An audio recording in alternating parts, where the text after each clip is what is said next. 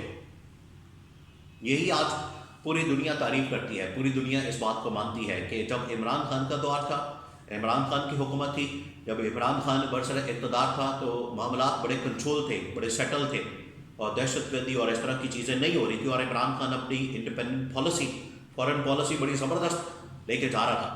لیکن جیسے یہ آئے ہیں ان کو سمجھ نہیں آتی، نہ ان کو فارن منسٹر نظر آتا ہے، نہ ان کا ڈیفینس منسٹر نظر آتا ہے. اپنے چکر میں پڑے ہوئے ہیں، مجھے ادھر نہیں لگایا تو مجھے ادھر نہیں بھیجا، تو مجھے اس نے یہ کر دیا، تو مجھے اس نے وہ کر دیا، تو یہ فلانے نے کیا، تو یہ ٹنگڑے نے کیا، تو اس نے وہ کیا، تو اس نے یہ کیا. بس اسی چکروں میں پڑے ہوئے ہیں.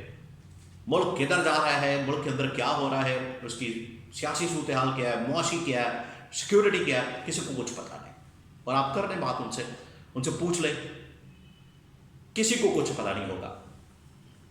لیکن کل جو ہے اسٹیبلشمنٹ نے خاص طور پر جنرل آصم نے یہ انتہائی اہم ترین فیصلے کیے ہیں، اور انہوں نے چین کے ساتھ بھی کھڑے ہونے کا اعلان کیا ہے کہ ہم چین کے ساتھ کھڑے ہیں، اور یہ جو جس نے حملہ کیا اس کو اب ہم منہ توڑ جواب دیں گے، ان کو نہ صرف ننگا کریں گے، ان کو ایکسپوز کریں گے، ان کا جواب دیا جائے گا، اور آئندہ سے اگر کوئی بھی پاکستان کی طرف اس طرح سے دہشت گردی کا حملہ کرنے کی کوشش کرے گا تو اس کی آنکھیں نکال دی جائیں گی۔